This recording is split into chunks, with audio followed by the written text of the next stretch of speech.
Hello, people. It's Dan Bowman again. Back to the subject of the significance of our feast days. Today, we're going to talk about the counting of the Omer. What exactly is an Omer anyway?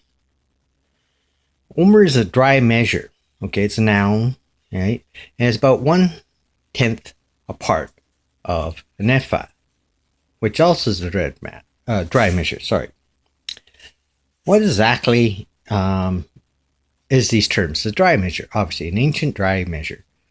It could be a sheath of corn, barley, wheat, or any other type of grains that are tied together.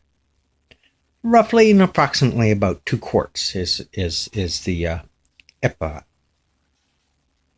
The ephah is 1 bushel, 35 liters, roughly. Now, why do we count these things? There are 2 reasons why this is done. Okay. First of all, we know about first fruits. That's when the barley sheaf is brought in. Exactly 50 days after the barley harvest is the wheat harvest. I made a remark on the last video of this series on how I remarked that the barley was one that was a wave offering. Now, you hear what I said about the omer. It's about 1/10 of an ephah.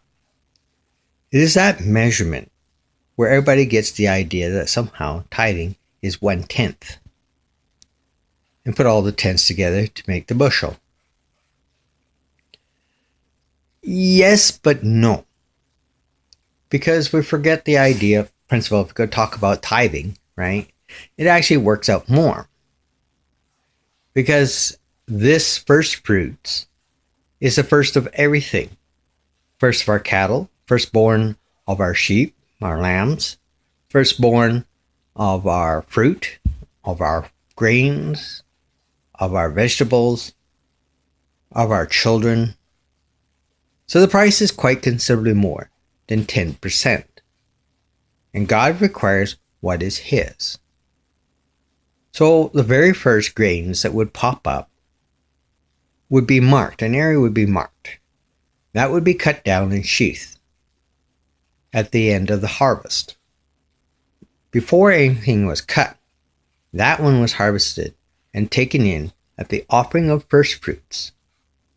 Because grains come in at different times, there's that time lapse, that time of waiting, exactly 50 days. What is interesting is when you look at it, that you understand that most of the feast days have some kind of agricultural significance to them. In some schools, the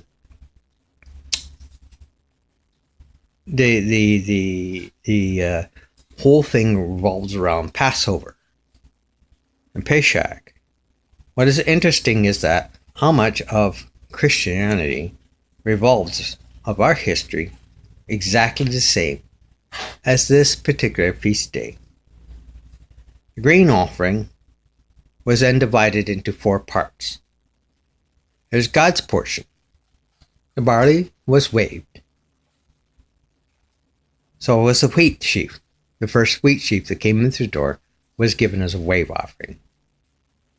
They were then divided into 4 sections. The first part, because there were sacrifices year-round at the temple, was placed in a bin for God's purpose, as God's portion. The second part was also, it says, to bring all the tithes and offerings into my storehouse, so there might be meat upon my table. The second portion was to feed the priesthood that worked there, because they could not incur living. So all the tithes of the storehouse, there may be meat on the table, they put their portion aside in a second section of bins. The third part was for emergencies. His storehouse was kept full in the event of a famine and or a siege, if their city was attacked.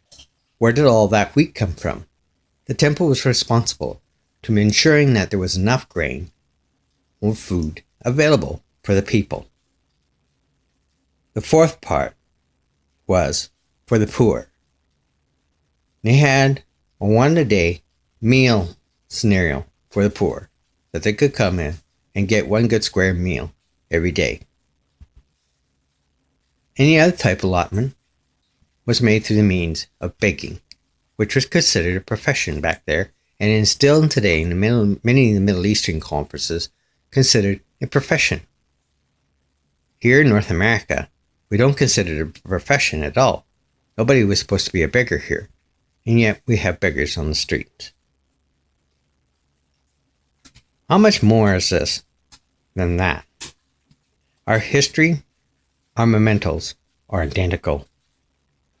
When you measure out from the time where Mashiach had the, quote, Last Supper, unquote, which I don't recognize as the Last Supper, because we talk about the feast that's yet to come. The marriage of the Lamb, the bride, the church, and the congregational hosts of heaven. But that's another subject. All from there till when the Feast of Pentecost came, in Acts chapter 2, you will find that it was exactly 50 days. Not at all surprising that fire fell upon them, because they were an acceptable sacrifice. We are to present ourselves a living, acceptable sacrifice holy unto the Lord. The book of Acts reads, when they came together in one place in one accord. Since that day, Christians have been meeting all over the world, looking for the power of the Holy Spirit, seeking revival. But we don't come together in one accord, in one purpose to worship God. We're getting together for entertainment, for the feel good, not to praise God. We're looking for the miracle, not for His coming. It's something to think about. We're to present ourselves. As a closing note, remember that pastors who teach that we're not under the law, but under grace, look for your tithes and offerings. Only one people is to take that offering.